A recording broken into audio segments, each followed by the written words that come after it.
Hello everybody, welcome to my channel. और इस section में हम अगेन से सोशियोलॉजी के एमसीक्यू करेंगे जो यूजीसी नेट जेआरएफ में काफ़ी इम्पोर्टेंट प्ले करने वाले हैं। तो जो ये क्वेश्चन रहेंगे 10 क्वेश्चन, ये प्रीवियस ईयर्स क्वेश्चन है जो कि प्रीवियस ईयर्स यूजीसी नेट के पेपर में पूछे जा चुके हैं। तो आपको एक आइडिया हो जाएगा कि मतलब पेपर किस तरह से और क्वेश्चन किस लेवल के आते हैं और किस तरीके से आते हैं। शुरू करते हैं।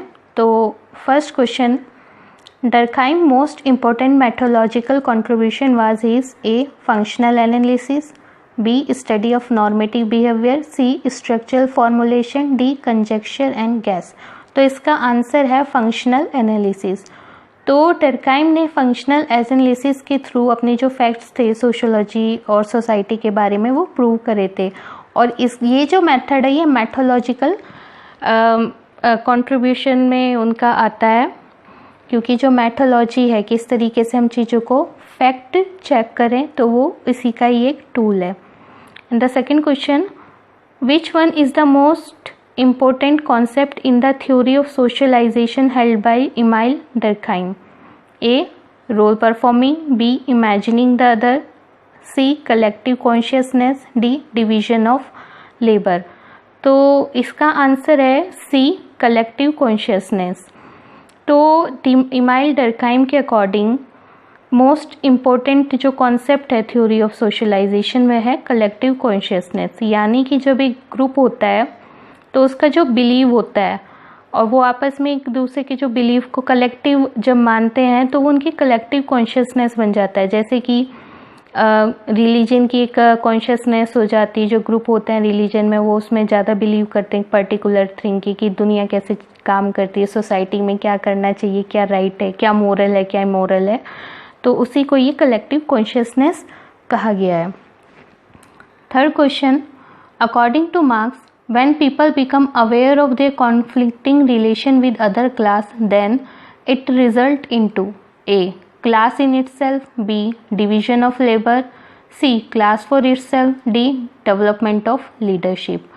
तो अब मार्क्स के अकॉर्डिंग जब लोग अपने कॉन्फ्लिक्टिंग रिलेशन के बारे में अवेयर होते हैं, मीन्स उन्हें पता चलता है कि अदर क्लास जो है, जैसे अपर क्लास है लोअर क्लास है, तो लोअर क्लास को जब ये अवेयर हो जाते हैं कि जो अपर क्लास है उनका किसी न किसी तरीके से शोषण कर रही है, तो तब क्या होता है। तो इसका आंसर है सी क्लास फॉर इटसेल्फ। तब वो अपने आप ही क्लास बना लेते हैं। अगला क्वेश्चन है, who has presented the view a historical approach that also makes possible generalization about processes of social change, A C H कर, B Max Weber, C Arnold J टॉबिन, बी डी कार्ल मार्क्स। तो इसका answer है B Max weber.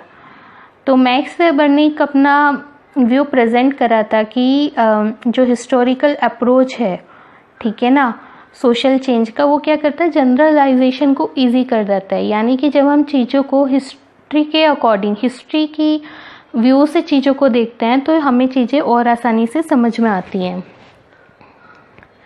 Next है, who amongst the following say that sociology is the study of collective representation, A weber, B Durkheim, C Comte, D Spencer.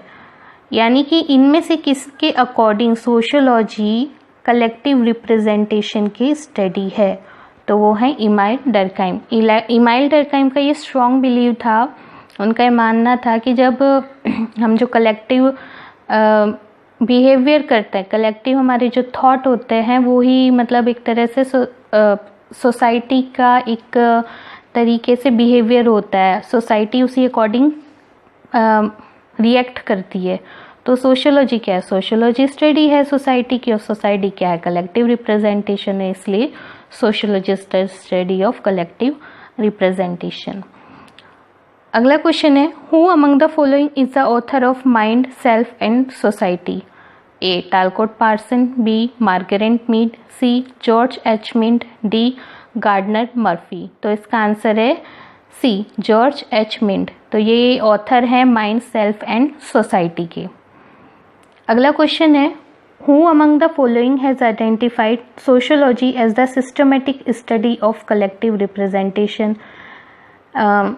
अभी ये question discuss किया था कि इसने सोशियोलॉजी का स्टडी ऑफ कलेक्टिव रिप्रेजेंटेशन किया था, तो ये उसी क्वेश्चन को एक नए तरीके से पूछ लिया। तो ऑप्शन में है A Karl Marx, B Emmanuel Durkheim, C August Comte, D Max Weber. तो इसका आंसर है बी इमानुएल डर्कहाइम। अगला क्वेश्चन है who has said that the function of religious rituals is to affirm the moral superiority of the society over his individual members? A James Frazer, B Emmanuel Durkheim, C A R Radcliffe Brown, D B Malinowski. तो इसका answer है Emmanuel Durkheim. C Emmanuel Durkheim ने religious पे भी काफ़ी कुछ अपनी theory दी है, काफ़ी कुछ लिखा है इन्होंने, और इनका जो रिलीजियस के ऊपर इन्होंने अपनी जो थ्योरी दी है वो काफ़ी मेजर कंट्रीब्यूशन माना जाता है सोशियोलॉजी के डेवलपमेंट में।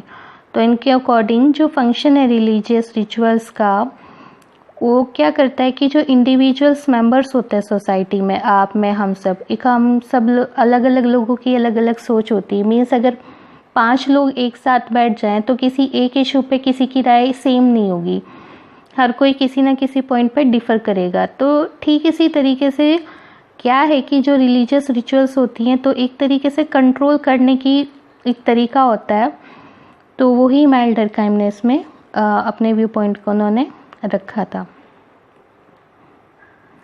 नेक्स्ट क्वेश्चन है Karl Marx did not mention class conflict between A the haves and the have nots, B the rich and the poor, C the bourgeois and the proletariat, D capitalist and the working class.